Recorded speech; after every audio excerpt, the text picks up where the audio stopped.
오늘은 이제 민수기를 제가 이렇게 보니까 36장까지 있는데 딱 절반 아직 절반은 18장까지 해야 절반인데 아직 절반은 다 안 왔어요. 그래서 거의 이제 중간 왔기 때문에 한번 또 한 해가 지나서 민수기 이제 우리 다시 시작하니까 복습을 좀 하고 오늘 18장 있는 말씀을 좀 들어가도록 하겠습니다.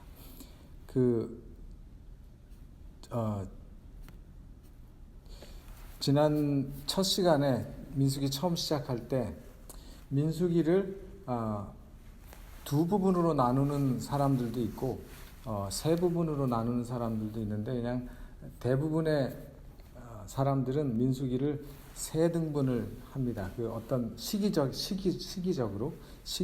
세 등분을 해서 큰 사건을 중심으로 해서 이제 세 등분을 하는데 첫째는 1장부터 12장까지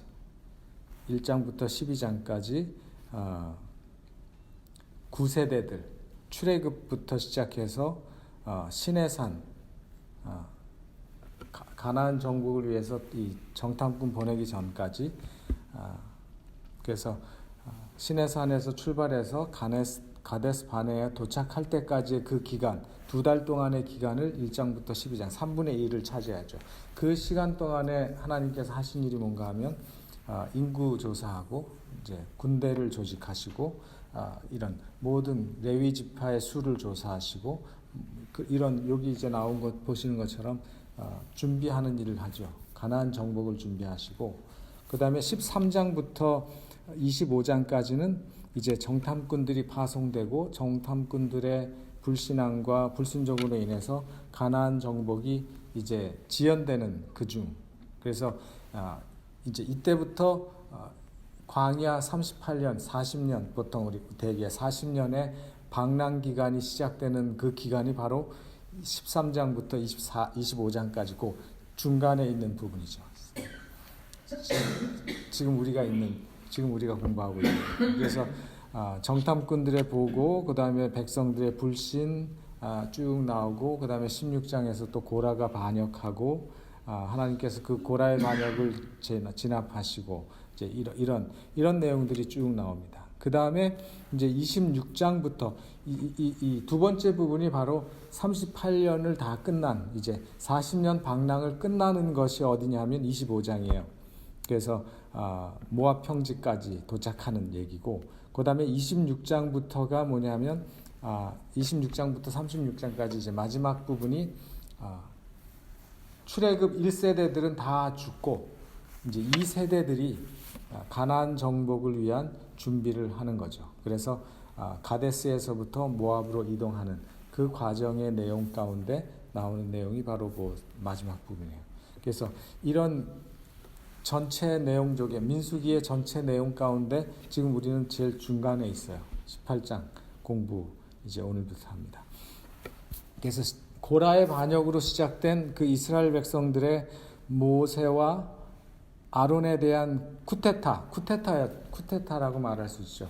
그 쿠데타가 바로 하나님의 개입하심으로 정리가 됐고 그럼에도 불구하고 끝까지 하나님의 심판과 하나님의 말씀에 대한 불만과 불신을 가지고 있었던 백성들에게 하나님께서 아론의 쌍난 지팡이를 통해서 또 다시 한번 확인해 주시고 하나님께서 택한 종들이라는 사실을 확인해 주시고 또 그 백성들에게 연병이 퍼지면서 14,700명이 죽음으로 그 모든 이제 고라의 반역에서부터 시작된 하나님에 대한 불신과 지도자에 대한 반역과 불신과 이 불만의 정신이 어느 정도 정리가 됐죠. 그리고 나서 아론의 쌍난 지팡이를 통해서 하나님께서는 아론의 가문에게 다른 어떤 가문도 아니고 아론의 가문, 아론의 자손들에게만 제사장으로서 하나님께 봉사할 수 있는 제사장 직분을 주셨다는 사실을 그 쌍난 지팡이를 가지고 확인을 하시고 분명히 하나님께서 클리어하셨어요. 또 그에 따르는 책임도 하나님께서 천명하셨어요. 내가 너희들에게 그런 특권과 특별한 하나님의 종으로서의 역할을 하도록 그 책임을 직분을 주는 대신에 너희가 가져야 될 분명한 책임도 있다는 사실을 하셨죠. 그래서 그리고 나서 이제 하나님께서는 반역 사건으로 흐트러진 그 마음들과 제사장으로서의 그들의 어떤 책무, 그리고 제사 제도와 질서, 그 권위를 회복시키시는 일들을 이제 하시게 되는 것입니다. 18장부터. 그래서 그 제도를 통해서 하나님께서 의도하시고 계시는 백성들과의 관계, 또 백성들과 백성들 사이의 올바른 관계를 위해서 다시 한 번 더 제사장들의 위치, 그 다음에 레위인들의 위치, 그들의 분깃이 무엇인지 이런 제도들에 대해서 하나님께서 한 번 더 말씀하시는 내용이 바로 18장에 나오는 내용이에요. 그래서 이 내용들은 성경을 통독하시다 보면 조금 길고 지루한 내용이지만 우리가 오늘 그 내용들을 읽으면서 그 내용의 의미들과 뜻을 한번 생각해 보는 시간을 가졌으면 좋겠습니다. 18장 1절로 7절에 먼저 나오는 말씀. 여호와께서 아론에게 이르시되 너와 내 아들들과 내 종족은 성소에 대한 죄를 함께 담당할 것이요 너와 내 아들들은 너희가 그 제사장 직분에 대한 죄를 함께 담당할 것이니라. 너는 내 형제 레위 지파 곧 내 조상의 지파를 데려다가 너와 합동시켜 너를 섬기게 하고 너와 내 아들들은 증거의 장막 앞에 있을 것이니라. 레위인은 내 직무와 장막의 모든 직무를 지키려니와 성소의 기구와 단에는 가까이 못하리니 두렵건대 그들과 너희가 죽을까 하노라. 레위인은 너와 합동하여 장막의 모든 일과 회막의 직무를 지킬 것이요 외인은 너에게 가까이 못할 것이니라. 아론의 아들들과 그 후손들에게는 제사장 직분을 주고 그 아론의 형제 레위 지파 자손들에게는 너와 함께 너희를 제사장들을 섬기게 한다. 그 말씀을 하시죠. 그러니까 레위인과 제사장의 직분을 하나님께서 구분하셨어요. 그리고 레위인은 성소의 모든 장막과 모든 기구들을 관리하고 하는 일을 하지만 성소의 기구와 단에는 가까이 못한다. 만약 그것이 어겨질 땐 둘 다 죽을까 한다 하는 말씀을 하셨어요.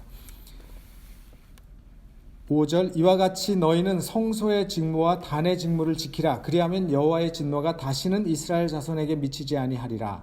보라 내가 이스라엘 자손 중에서 너희 형제 레위인을 취하여 내게 돌리고 너에게 선물로 주어 회막의 일을 하게 하였나니 너와 내 아들들은 단과 장 안의 모든 일에 대하여 제사장의 직분을 지켜 섬기라. 내가 제사장의 직분을 너희에게 선물로 주었은즉 거기 가까이 하는 외인은 죽이울지니라. 그래서 하나님께서는 레위인과 제사장들이 하는 직무를 다른 사람들이 감히 하지 못하도록 완전하게 구분하셨는데 어떤 엄격한 말로 말씀하셨는가 하면 그것을 어기면 죽을 것이다 하는 말씀을 하셨어요.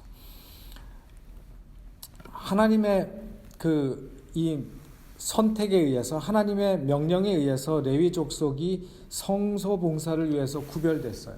물론 이 레위인들은 이스라엘 백성들이 시내산에서 그 금송아지 만들고 우상 숭배할 때 거기에 참여하지 않았죠. 그래서 하나님께서 그 백성을 특별하게 구별하신 것을 우리가 기억하더라도 그때부터 하나님께서는 레위 자손들을 구분하셔서 당신의 일을 맡기시기로 작정하셨죠. 그리고 이 제사 제도가 있기 전에는 그 하나님의 백성들, 고대 사회의 하나님의 백성들에게는 모든 남자가, 특별히 그 집안의 장자가 그 가족의 제사장 역할을 했죠. 그래서 야곱이 에서의 그 장자 직분을 굉장히 아쉬워했던 것입니다. 자기가 몇 초 상간에 둘째로 태어나는 바람에 자기가 제사장이 되지 못하고 장자의 직분을 얻지 못한 것에 대해서 굉장히 아쉬워했죠. 그래서 아브라함 시대로부터 제사장 직분은 장자의 상속권으로 이렇게 이어져 왔다가 이제 이때부터 이스라엘의 장자 대신에 성소의 일을 위해서 여호와께서 레위 족속에게 그 일을 맡기셨어요. 그래서 모든 이스라엘의 장자들은 그 일을 속량하기 위해서 은 5세겔을 하나님께 바쳤죠. 내가 해야 될 일 대신에 당신들이 하니까 그걸 바치라고 말씀하셔서. 그리고 제사장의 직분은 아론의 가족에게만 국한하셨어요. 그래서 아론과 그 아들들만 하나님 앞에서 봉사하도록 허락하셨습니다. 그 지파의 나머지 사람들에게는, 레위 지파에게는 성막과 그 기구를 관리하는 책임을 맡겼어요. 우리가 민수기 초반에서 읽은 것처럼 그들은 뭘 하는가 하면 움직일 때 그것을 다 싸고 옮기고 하는 그런 역할들을 하는 사람들이었죠. 그래서 그 사람들이 같은 레위 지파라 할지라도 제사장들이 하는 일은 못했어요. 옆에서 시중은 들 수 있었지만 희생 제물을 드리거나 아니면 향을 피우거나 아니면 성막이 덮일 때까지 하나님의 거룩한 것을 자기들이 봐서는 안 됐어요. 그것은 제사장들만이 그 일을 하고 그 일을 보게 하셨어요. 그리고 하나님께서는 그들의 직무에 따라서 특별한 복장을 제사장들에게 지정하셨어요. 보통 제사장의 예복은 왼쪽에 있는 예복이에요. 보통 제사장은. 그래서 흰 세마포로 만들어졌고 통으로 짰고 거의 발까지 늘어졌고 청색, 자색, 홍색 실로 수놓인 그 세마포 띠로 허리띠를 만들어서 둘렀고, 여러분들이 보시는 것처럼, 그리고 세마포 2건을 썼어요. 그러면 제사장의 완전한 복장이에요. 저게 제사장의 완전한 복장이에요. 근데 대제사장의 복장은 제사장의 복장보다 조금 더 비싸고 더 아름답게 만들어졌어요. 흰 이 제사장의 복장 위에다가 대제사장은 통으로 짠 푸른 의복을 그 위에다 덧입었어요. 그리고 옷자락 둘레에는 금방울들이 달려 있어서 움직일 때마다 방울 소리가 딸랑딸랑 났고, 청색, 자색, 홍색 석류 무늬가 수놓여져 있었고, 그 밖에 금색, 청색, 자색, 홍색, 백색으로 된 짧은 옷인 에봇이 있었어요. 그리고 그 밖에 같은 색깔로 만들어진 허리띠를 묶었고, 에봇에는 소매가 없었고, 그리고 금실로 수놓은 이 견대에는 12지파의 이름이 여섯 기록되어 있는 호마노 2개가 붙어 있었어요. 그리고 이 에봇에는 뭐가 있었냐면 12가지의 값비싼 보석들이 박혀 있었는데, 각 보석 하나하나는 뭘 상징했는가 하면 이스라엘 12지파를 상징하는 이스라엘 12지파의 이름들이 거기에 적혀 있었죠. 그리고 그 속에는 우림과 둠밈이라는 것이 들어가 있었어요. 그래서 이 말씀을 이렇게 보면 하나님께서는 제사장과 대제사장의 직분을 아론과 아론의 후손들에게 맡기셨고, 그 다음에 레위 지파에게는 그 제사장들을 뒤에서 보조하고 도와주고 그 모든 옆의 일들을 거두는 역할들을 맡기셨어요. 그 일에 대해서 고라가 기분이 나빴던 거죠. 그 고라의 반역을 보면은. 근데 하나님께서 다시 한번 그 고라의 반역 사건 이후에 그 역할에 대해서 다시 한번 확인하시고 계신 거예요. 그리고 민수기 18장 8절부터 19절에서 하나님께서 하나님께서 특별히 하나님을 섬기고 백성들을 대신해서 하나님을 섬기고 하나님과 백성들 사이에 중보 역할을 하는 그 제사장들에게 주시는 소금 언약에 대해서 말씀을 하셔요.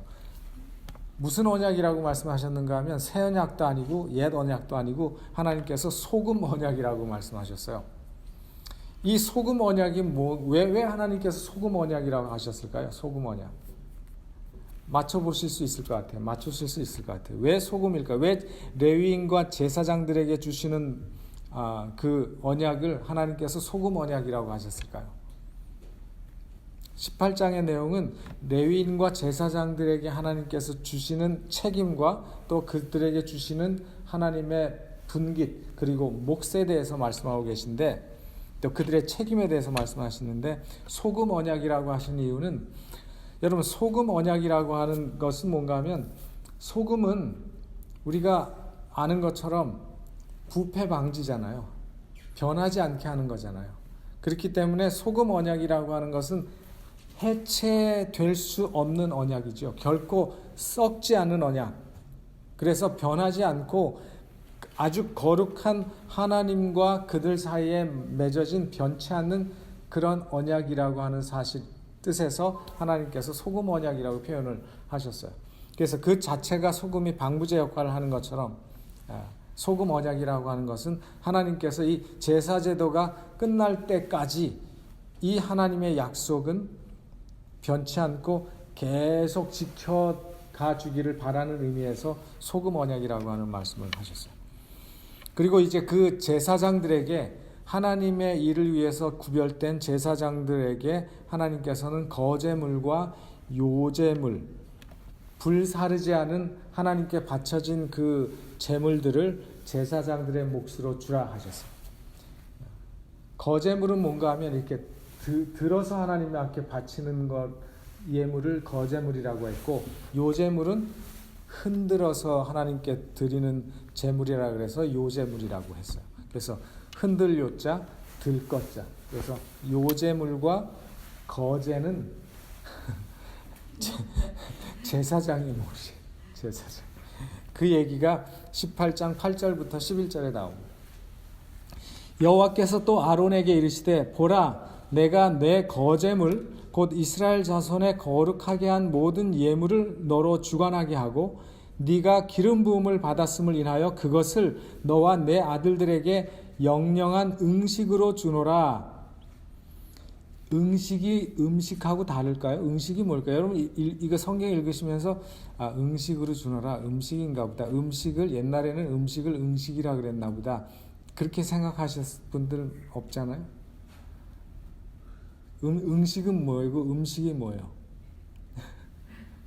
아시는 분? 응식과 음식의 차이를 한번 이응과 미음의 차이인가요? 뜻이 다른가요? 음식은 입으로 들어가는 거. 응식은요? 응답하는 음식.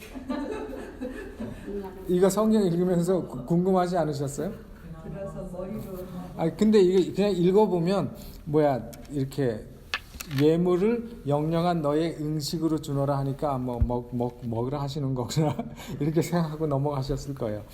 지성물 중에 제가 일단 다 읽고요. 지성물 중에 불사르지 않은 것은 너희들의 것이다. 불사르지 않은 것은 너희들의 것이라. 그러니까 제사장의 것이란 얘기죠. 그들이 내게 드리는 모든 예물의 모든 소제와 속제제와 속건제물은 다 지극히 거룩한즉 너와 내 아들들에게 돌리리니 지극히 거룩하게 여김으로 먹으라. 이는 내게 성물인즉 남자들이 다 먹을지니라. 그죠? 먹으라 그랬으니까 음식이니까 아마 음식인가 보다 생각하시죠. 내게 돌릴 것이 이것이니 곧 이스라엘 자손에 드리는 거제물과 모든 요제물이라. 내가 그것을 너와 내 자손에게 영영한 음식으로 주었은즉 내 집에 정결한 자마다 먹을 것입니다. 그래서 음식은요, 음식이 아니고 그들에게 할당된 몫이라는 얘기예요. 할당된 몫이라는 얘기인데 왜 우리 한국 성경에는 그 쓰지도 않는 그런 말을 번역을 해가지고 사람들이 읽을 때마다 오해하게 만드는지 모르겠어요. 그리고 나서 또 하나님께서 제사장들에게 주시는 몫이 있는데 첫 소산, 농사지어서 첫 수확한 모든 열매와 백성들이 드린 서원 예물, 서원해서 드리는 예물들이 있잖아요. 그런 예물은 제사장의 몫으로 주셨다고 말씀하셨어요. 그들이 여호와께 드리는 첫 소산, 곧 제일 좋은 기름과 제일 좋은 포도, 처음 짠 기름, 그리고 처음 짠 포도 주스, 처음 수확한 곡식을 너희들에게 주었은즉 그들이 여호와께 드리는 그 땅 처음 익은 모든 열매는 내 것이니 내 집에 정결한 자마다 먹을 것이라. 이스라엘 중에서 특별히 드린 모든 것은 내 것이 되리라. 그 이스라엘 백성들이 레위 제사장들에게 첫 소산을 드리는 게 아니고 첫 소산을 하나님께 드렸잖아요. 그 하나님께 드린 그 초소산을 하나님께서는 너희들이 가지라 말씀하신 거예요. 무슨 말씀인지 아시죠? 그 다음에 세 번째 또 제사장들의 몫이 어떤 것이 있었느냐면 사람과 짐승의 초태생을 제사장들의 몫으로 주셨고 속전 제물의 규례를 따라서 드린 제물도 제사장의 몫이었어요. 15절부터 보면 여호와께 드리는 모든 생물의 처음 나는 것은 사람이나 짐승이나 다 내 것이로되 사람의 처음 난 것은 반드시 대속할 것이요 부정한 짐승의 처음 난 것도 대속할 것이며 그 사람을 속할 때에는 난 지 1개월 이후에 네가 정한 대로 성서의 세겔을 따라 은 5세겔, 그죠?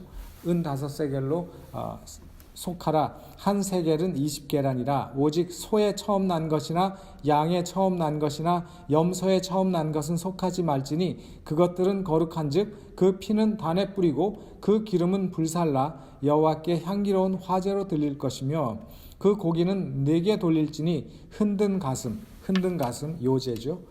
우편 넓적다리 같이 네게 돌릴 것이니라.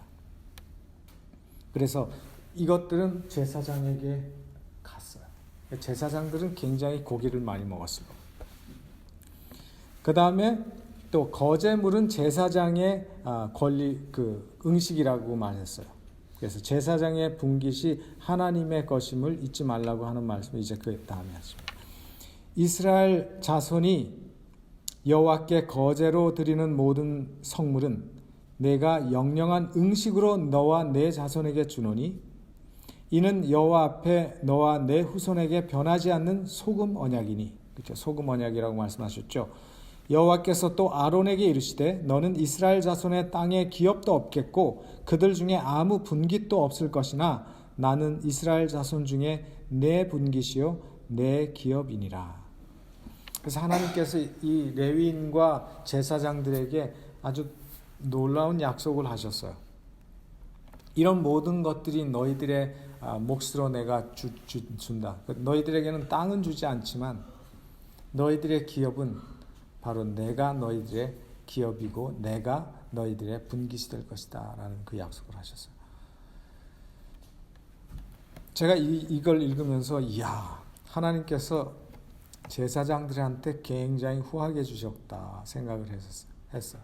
제사장들한테 굉장히 많은 부분을 주셨어요. 왜 그렇게 주셨다고 생각하십니까, 여러분? 첫째는 레위인과 제사장들은 땅을 기업으로 못 받았어요. 그들은 농사지을 땅도 없고 그런 자손들에게 물려줄 땅이 없었어요. 하나님께 온전히 바쳐진 자들이었죠. 그렇기 때문에 이스라엘 백성들은 토지를 받지 못한 그들의 형제 지파인 제사장들과 레위 지파들에게 너그러운 마음을 베풀도록 하나님께서 계획하셨어요. 그게 첫째 이유고, 둘째는 이 제사장들은 하나님과 백성들 사이에 무슨 역할을 하는 사람입니까? 제사제도는 다 예수 그리스도에 대한 상징이잖아요. 우리의 제사장 되시는 중보자 되시는 예수 그리스도에 대한 상징이잖아요. 그래서 그들이 제사장이 된다는 것은 뭔가 하면 하나님과 백성들 사이에 중보 역할을 하는 책임을 맡은 거죠. 그렇기 때문에 하나님께서는 백성들이 하나님께 드리는 그 예물로 그들이 살도록 경영하신 거예요. 다시 말해서 제사장들은 하나님의 제단에서 나오는 것으로 생활했어요. 백성들이 하나님께 드린 그 예물들이 제사장들 몫으로 또 레위인들의 몫으로 나누어졌어요. 다시 말하면 그들은 하나님의 식탁에서 부양을 받은 백성들이죠. 왜냐하면 하나님께 봉사를 하고 살았기 때문에 세상 일들을 하도록 허락하지 않았어요. 그래서 그들은 온전히 하나님 앞에 헌신하도록 했기 때문에. 그리고 세 번째는 성서 봉사는요, 거룩한 거지만 또한 백성들에게는 두렵고 위험한 곳이기도 했습니다. 왜냐하면 우리가 민수기 지금 18장 초반에도 읽은 것처럼 자칫 잘못하면 하나님께서 죽음의 심판을 선고하셨잖아요. 더럽히거나 하나님께서 말씀하신 대로 안 하면 죽었잖아요. 그 다음에 이미 나답과 아비후가 다른 불로 하다가 바로 그 자리에서 불타 죽었잖아요. 그런 것들을 이스라엘 백성들이 봤기 때문에 거룩한 봉사이기도 하지만 굉장히 두렵고 떨리는 그 일이 바로 제사장들과 레위인들이 하는 일이었어요. 이런 위험한 일을 하게 된 사람들에게 하나님께서 그런 보상을 하시는 것은 당연한 것이었습니다. 마치 아주 위험한 일을 하는 사람들에게 오늘날도 뭐 생명수당이라는 걸 주잖아요. 뭐 높은 데 올라가서 한다든지 뭐 아주 위험한 군대 작전을 한다는 그런 사람들은요. 그것처럼 제사장들이 목숨을 건 제일 위험한 그런 임무를 수행했고 또 레위인들은 그보다는 덜 위험하지만 역시 두려운 임무에 참여하고 있었기 때문에 하나님께서 그 백성들에게 그만한 보상을 해주셨어요. 그리고 네 번째는 다른 걱정하지 말라는 것입니다. 먹고 사는 거 걱정하지 말라는 거죠. 먹고 사는 거 걱정하지 말고 너희가 생활에 염려하는 거 하지 말고 오직 하나님을 섬기고 백성들을 섬기는 일에 모든 헌신을 다하고 삶의 모본을 보이라는 그 의미에서 하나님께서는 다른 모든 걸 다 공급해 주셨어요. 그래서 그들은 농사지을 걱정도 짓는 일도 하지 않았어요. 바로 하나님께 바쳐진 그 예물들로 그 제사장들과 레위인들은 생활할 수 있도록 하나님께서 조처하셨어요. 그러면 하나님께서 네 생활은 책임져 주시겠다 그 말이죠. 그 다음에 이제 이 18장의 마지막 부분은 이스라엘 백성들이 하나님 앞에 드리는 11조 제도에 대해서 아주 자세한 말씀이 나옵니다. 어쩌면 11조 제도에 대한 창세기에 나온 그 멜기세덱이 아브라함이 멜기세덱에게 11조를 드린 것 외에는 여기서 이제 자세하게 11조 제도에 대해서 말씀하신 건 여기가 처음일 거예요. 첫 부분은 이스라엘 백성이 바치는 11조를 성서 봉사하는 레위인들의 몫으로 하나님께서 구분하셨어요. 이 예물들, 첫 소산들 이런 것들은 다 제사장들의 몫인데 백성들이 바치는 11조는 다 누구의 몫이라고 말씀하셨는가 하면 레위인들의 몫이라고 말씀하셨어요. 민수기 18장 21절로 24절에 내가 이스라엘의 11조를 레위 자손에게 기업으로 다 주어서 그들의 하는 일 곧 회막에서 하는 일을 갚나니 하나님께서 갚으신다 그랬어요. 그들이 하는 봉사를 내가 백성들이 바치는 11조를 가지고 너희들에게 갚아준다라고 말씀하셨어요. 이후로는 이스라엘 자손이 회막에 가까이 말 것이라 죄를 당하여 죽을까 하노라. 오직 레위인은 회막에서 봉사하며 자기들의 죄를 담당할 것이요 이스라엘 자손 중에는 기업이 없을 것이니 이는 너희의 대대의 영원한 율례라. 영원히 너희들에게는 기업이 없어. 그러나 11조로 너희들은 생활하게 할 것이다. 하나님께서 그렇게 정하신 거죠. 이스라엘 자손이 여호와께 거제로 드리는 11조를 레위인에게 기업으로 준 거로 내가 그들에 대하여 말하기를 이스라엘 자손 중에 기업이 없을 것이라 하였노라. 그래서 11조가 뭔가, 왜 하나님께서 11조를 드리게 했는가 하면 11조는 우리가 다 이해하고 아는 것처럼 이스라엘 백성들에게 하나님께서 11조를 바치라고 하신 것은 이중적인 이유가 있었죠. 물론 이 레위인들을 공양하고 레위인들을 생활할 수 있도록 하나님께서 하기 위한 거지만 제일 첫 번째 이유는 하나님의 축복에 대한 감사와 또 그 모든 축복의 근원이 하나님께 있음을 인정하고 그 공급자에게 다시 감사를 드리는 표시로 11조를 드리라 하신 것입니다. 그러니까 내가 아니라 내가 열심히 했기 때문에 내가 노력했기 때문에 내가 기술이 좋아서가 아니라 하나님의 축복에 대해서 내가 이만큼 수확했으니 너무 감사합니다.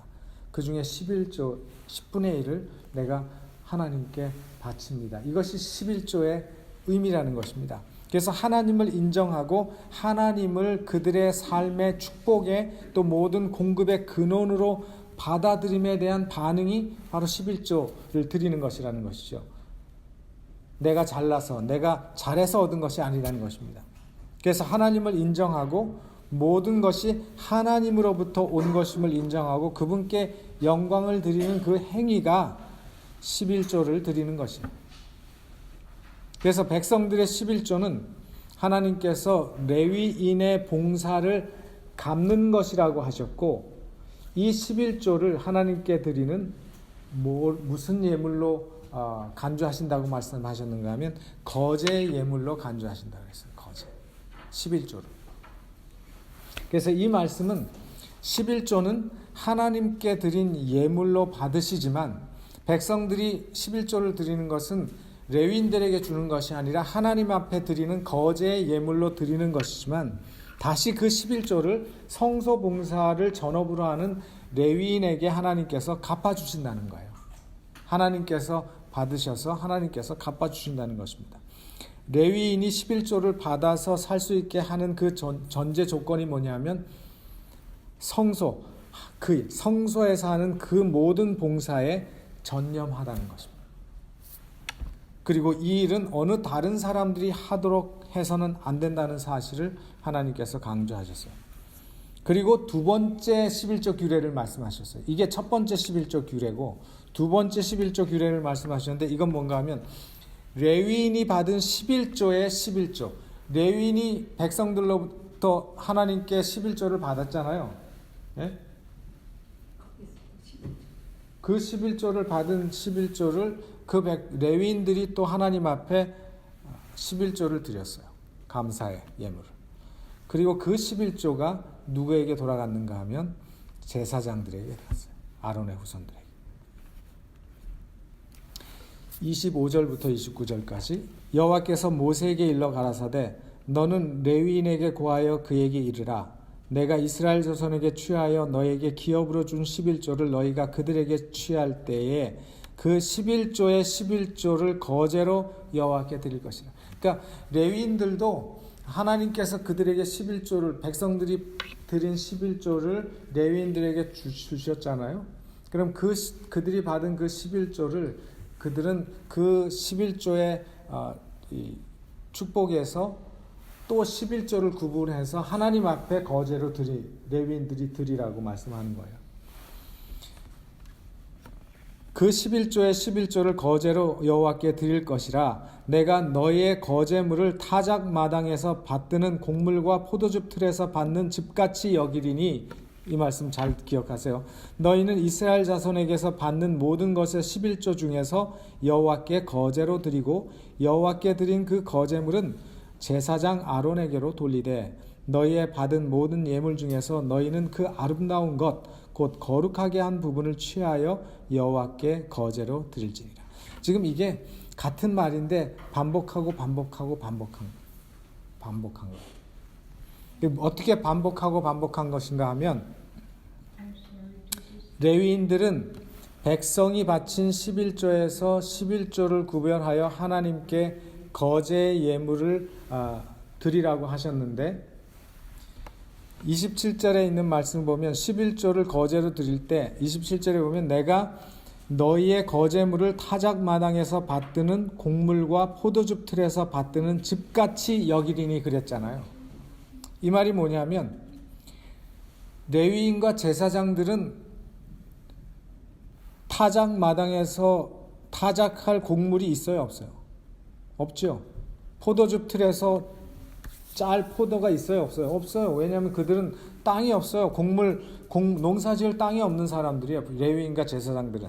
그러니까 곡물을 타작할 필요도 없고 과수를 수확할 수도 없는 것이지만, 백성들이 바친 11조를 자신의 땅에서 나온 소출처럼 여기라는 것입니다. 그래서 그 11조를 하나님 앞에 다시 아름다운 것, 거룩하게 한 부분, 그게 뭐냐면 또 11조죠. 그러니까 11조에 대한 그 하나님의 11조에 대한 하나님의 이 간주가 거제물이고 아름다운 것, 그리고 거룩하게 한 부분이라는 거예요. 그게 하나님께서 11조에 대해서 여기 민수기 18장 25절 29절에서 말씀하신 말씀의 중요한 한 파트예요. 그래서 11조의 11조는 27절에 너희가 타작마당에서 받은 곡물과 너희들이 수확한 것처럼 너희의 수입인 것처럼 너희가 생각하고 그 수입의 아름다운 것, 거룩한 한 부분, 그게 뭐예요? 11조죠. 그걸 취하여 하나님께 거제로 드리라 말씀하셨어요. 그래서 이 거제라고 하는 말은 이렇게 들어서 드리는 제물인데 그거는 그냥 통틀어서 우리가 예물이라고 말씀드릴 수 있어요. 우리가 하나님께 드리는 예물. 그래서 레위인들도 수익이 있으니까 그것의 11조를 하나님 앞에 드리라는 것입니다. 그래서 제가 이 말씀을 쭉 보면서 계산을 해봤어요. 레위인들이 잘 살았을까 못 살았을까? 레위인들의 수입이 얼마나 됐을까 제가 계산해봤거든요. 계산할 수 있어요. 어떻게 계산하는지 아세요? 왜냐면 민수기에는 다른 지파의 백성들의 숫자가 다 나와 있잖아요. 60만 대군이잖아요. 그 중에 레위인의 숫자가 몇 명인가 하면 2만 2천 명이었어요. 계수한 숫자가. 이스라엘 장정의 수가 60만 명이에요. 그러면 온전한 11조가 들어졌다면 6만 명이 살 수 있는 11조가 들어갔겠죠. 60만 명이니까. 그렇죠? 근데 2만 명이잖아요. 레위인은. 그래서 분명히 온전한 11조가 들어졌다면 이 레위인들과 하나님의 그 성소에서 봉사하는 사람들은 굉장히 풍족한 생활을 했을 거예요. 근데 역사적으로 보면 성경을 보면요. 레위인들의 삶은 궁핍했어요. 성경 시대에도. 그 말은 뭔가 하면 이스라엘 백성들이 그때에도 11조를 온전하게 안 드렸다는 거죠. 그래서 오늘날도 우리가 이렇게 교회 생활을 하면 온전한 11조가 들어진다면 교회는 훨씬 더 나아졌을 것입니다.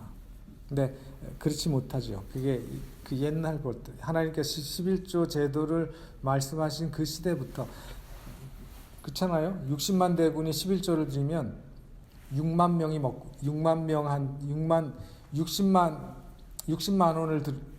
원이면 11조가 얼마예요? 6만 원이잖아요. 그죠? 근데 2만 명 먹을 살릴 수 있잖아요. 3배나 먹을 살릴 수 있잖아요. 그죠? 그만큼 온전한 11조가 드려졌으면 그 11조를 레위인들이 먹고 제사장들이 생활하고 그리고 그 남는 돈을 가지고는 성소의 모든 것들을 보수하고 뭐 이런 일들을 다 할 수가 있었겠죠. 근데 성경에 보면은 구약 성경에도 보면 안식일도 그들이 제대로 잘 안 지켰고 11조도 그들이 제대로 잘 온전하게 드리지 못했어요. 18장 30절로 32절에 이러므로 너는 그들에게 이르라 너희가 그 중에서 아름다운 것을 취하여 드리고 11조죠. 이 몫이 아름다운 것을 취하여 드리고 이게 11조에 대한 얘기죠. 아름다운 것을 취하여 드리고 남은 것은 너희 레위인에게는 타작 마당의 소출과 포도즙 틀의 소출같이 되리니. 그러니까 받은 11조에 11조를 드리고 나서 나머지는 너희가 농사지어서 지은 너희들의 수입처럼 여기고 너희들이 마음대로 그것을 쓰라 생활하라 말씀하셨어요. 31절 너희와 너희 권속이 어디서든지 이것을 먹을 수 있음은 이는 회막에서 일한 너희의 보수임이니라. 너희가 그중 아름다운 것을 받들어 드린즉 이로 인하여 죄를 지지 아니할 것이라. 너희는 이스라엘 자손의 성물을 더럽히지 말라. 그리하면 죽지 아니하리라. 그래서 하나님께서는 이렇게 이스라엘 백성들에게 분명한 말씀을 하셨고 11조 제도에 대한 말씀을 하셨는데 하나님은 자비로우시고 오래 참으셔서 당신이 말씀하신 대로 11조 제도를 안 낸다고 해서 하나님께서 죽이지 않으셨어요. 그러다 보니까 백성들이 하나님이 그냥 우리한테 위협만 하셨나 보다. 괜찮네 하고 그저 대충 사는 것에 대한 그 생활이 익숙해지고 말았다고 우리가 생각할 수 있죠. 그래서 오늘 우리는 이 민수기 18장에 하나님께서 레위인과 아론의 제사장 그 가족들의 직분을 확인하시고 또 그들에게 주신 하나님의 몫을 우리가 보고 또 11조 제도를 생각하면서 우리가 하나님께 드려야 하는 예물은 항상 아름다운 것이 되어야 한다는 거죠. 여기 끝에 보면 계속 그 말씀이 반복돼서 나왔잖아요. 11조에 대해서 말씀하면서 하나님께 드리는 예물, 거제, 그것은 아름다운 것이 되어야 한다는 것입니다. 왜냐하면 그게 하나님에 대한 우리의 마음의 표시여야 되기 때문에. 그렇죠? 하나님을 향한 우리의 마음에 대한 표시가 될 것이기 때문에 아름다운 것이 되어야 된다는 거죠. 만약에 우리가 형식적으로 하는 선물은 별로 그렇게 신경 안 쓰시잖아요. 그죠? 선물은 우리가 신경을 쓰긴 쓰지만 형식적으로 하는 선물들이 있잖아요. 그냥 다 예를 들면 선물 교환 같은 거. 그럴 때는 뭐 누구 우리가 특정한 사람에게 주는 거 아니니까 대충 가격선에서 우리가 하나 사가는 거잖아요. 그냥 쓸만한 거. 그러니까 그거는 어떤 면에서 뭐 정성으로 준비도 하긴 하지만 사실은 정말 마음이 거기에 들어가 있지 않죠. 그러나 정말 내가 마음으로 감사하고 마음으로 사랑하는 어떤 분에게 드리는 선물이라고 한다면 신경이 쓰이죠. 신경을 써서 가장 좋은 것, 가장 의미 있는 것을 우리가 준비하려고 할 것입니다. 그게 우리의 예물의 모습이 되어야 한다는 거죠. 하나님께서. 똑같은 말씀을 하고 계시는 거예요. 하나님께 드리는 예물은 그것이 11조든 그것이 요제물이든 그게 거제든 그게 뭐 화목제물이든 그게 뭐 서원제든 무엇이든지 간에 하나님께는 우리가 가장 아름다운 것을 취해서 드려야 된다는 말씀을 하고 계시는 것입니다. 그러면 하나님께서는 우리에게 더 좋은 것으로 뭐라고 말씀하셨나요? 갚아주실 거라고 말씀하셨어요. 갚아주시고 더 좋은 것을 더해서 복을 더해 주시는 것입니다. 그게 바로 우리 하나님 아버지의 마음이라고 말씀하셨어요. 하나님이 우리 아버지라고 하는 것이 아버지의 마음이라는 게 그런 것 같아요. 자식한테 어떤 선물을 받으면 부모는 그 자식한테 그 이상의 것을 해주고 싶은 마음이 있어요. 왜냐하면 너무 마음이 기쁘기 때문에. 왜냐하면 아무래도 부모보다 자식은 주머니에 돈이 적잖아요. 그렇죠? 부모들은 돈을 벌고 아직 자녀들은 돈을 못 벌고 있다면, 근데 돈 못 벌고 있는 자녀들이 뭐 자기들이 아껴서 선물을 이렇게 해준다면 받는 부모의 입장에서는 그게 굉장히 기쁠 것입니다. 그래서 그 자식들한테 그 아버지는 더 큰 선물을 해주고 싶을 거예요. 그게 아버지의 마음이니까. 그래서 하나님께서는 우리에게 성물을 더럽히지 말고 성물을 아름답게 드리라고 말씀하셨어요. 네. 그래서 레위인들이 이스라엘 백성들의 11조로 인하여 살면서 정작 자신은 하나님 앞에 11조를 드리지 않고 하나님의 축복과 하나님의 공급하심에 대해서 감사나 그런 그 인정함이 없다면 하나님께 드려진 그 성물이 더럽혀지는 것이라고 하는 말씀을 하셨어요. 그래서 하나님께서는 레위인들에게 많은 축복들, 제사장들에게 많은 축복과 많은 선물들을 주시고 그들이 넉넉하게 하나님을 위해서 전념하고 봉사할 수 있도록 공급해 주셨는데 그 공급해 주신 걸 가지고 너희들은 더 하나님께 헌신하고 백성들에게 모본이 되는 삶을 살라고 하신 뜻에서 그렇게 하셨다는 것입니다. 그래서 하나님께 우리가 충성하는 것, 하나님께서 내게 주신 그 모든 은혜와 내게 주신 축복들에 대해서 내가 기억하고 감사하면서 그것을 하나님 앞에 표시하는 것, 그것은 우리가 잊지 말고 해야 될 일이라고 생각합니다. 그래서 오늘 이 말씀을 통해서 하나님은 언제나 우리가 하나님 앞에 하나님의 말씀을 따라 순종하고 하나님께서 하라고 하신 것을 내가 최선을 다해서 충성하면 사명만 맡기시는 게 아니라 필요한 것들도 공급해 주시고 우리에게 많은 축복으로 갚아준다는 사실을 우리는 절대로 잊지 마시고 믿음으로 올 한 해 더욱더 하나님께 가까이 하시고 그리고 우리가 여기 말씀하신 것처럼 하나님 앞에 그 아름다운 것 온전한 11조를 하나님 앞에 드림으로 인해서 하나님께서 우리의 삶에 끊임없이 축복하시고 공급하시는 그 놀라운 역사를 또 한 번 이 시대에 경험해 보시는 그런 우리 모든 성도들이 되시길 바라면서 말씀을 마치겠습니다. 기도하시겠습니다.